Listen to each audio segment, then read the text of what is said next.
mythic landscape of Iceland. This is the oasis of its tourism industry, the Blue Lagoon. The tiny Nordic country's financial maelstrom has raised barely a ripple in the thermal bath. The plunging Icelandic crown currency offers an additional enticement for tourists. Now the price is normal, not so expensive. Tourism is a rare one of Iceland's economic sectors, for the moment spared the chafe of the financial noose. But the director of the Blue Lagoon isn't taking anything for granted. He says it might be wise to think again about European Union membership. The general impression in the tourism industry is not too bad. On the other hand, of course, the external conditions are quite difficult because now we have a peculiar situation with the hard currency, and so there are some external issues that are definitely not beneficial for the moment. To have an independent economy with our own currency in the globalization that's now going on, it's very difficult. So for the future, our position would be stronger being a part of the EU. From prestigious prosperity to pauper, Iceland narrowly escaped bankruptcy through a takeover of its main banks by the government in Reykjavik. Tit-for-tat asset freezing with the British pushed tempers to near boiling.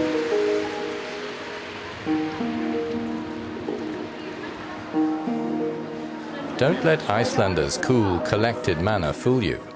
They went ahead with a music festival. The show must go on. But they're angry. Iceland is basically in a situation where we are similar to Cuba. There's basically a trade embargo on Iceland because Mr. Gordon Brown has imposed an anti-terrorist law against us. We are in the situation that no money can be transferred either in and out or out of Iceland. Its people expect their own institutions to come up with answers. Faced with the prospect of their currency drowning, financial system breaking up and recession dragging out, they're looking for a tow line. And joining the EU has a certain ring to it. If you look at the situation how it is now, I think yes. I think most of the people are now just because they're kind of desperate. Surveys say more than 60% of Icelanders want Reykjavik to open entry talks with the EU.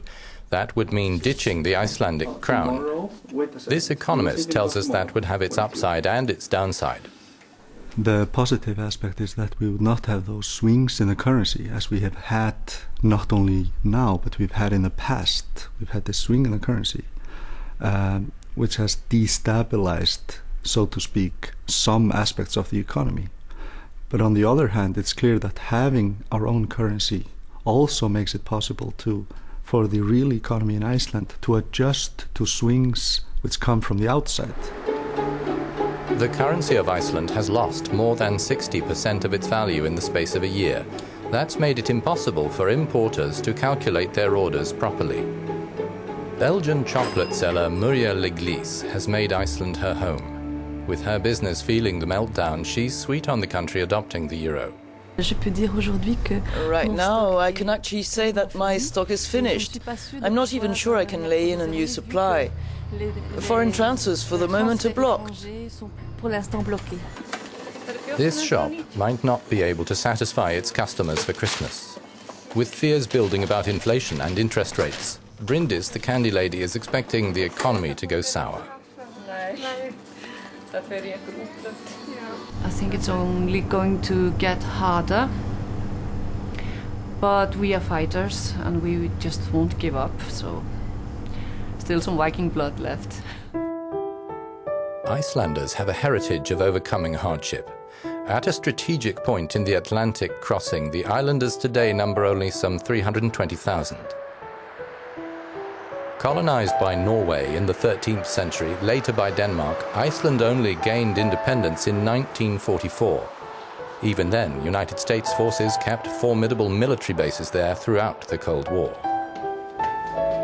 The superpower only finally pulled its troops and capital out in 2006.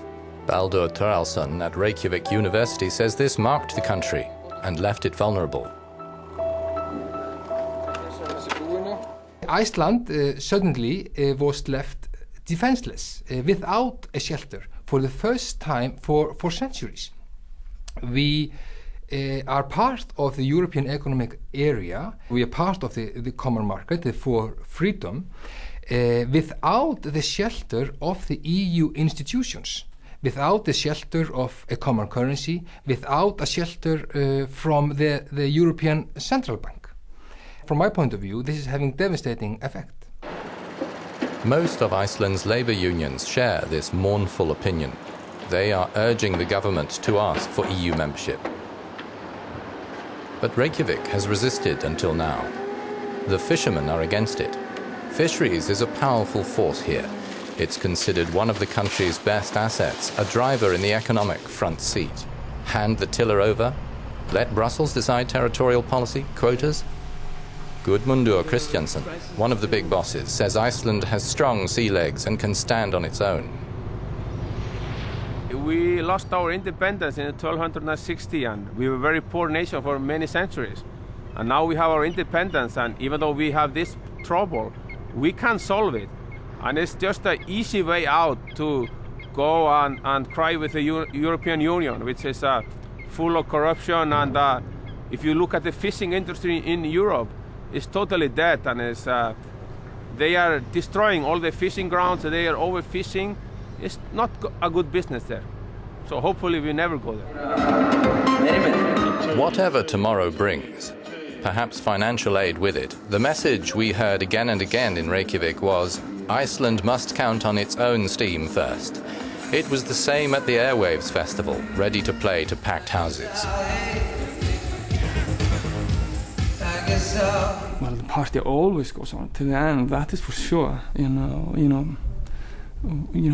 To survive, we have to have fun.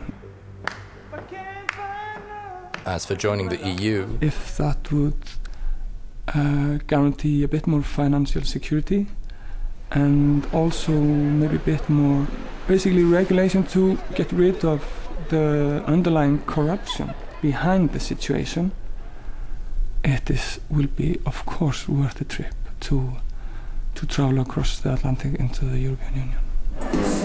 The tickets for that voyage aren't in yet.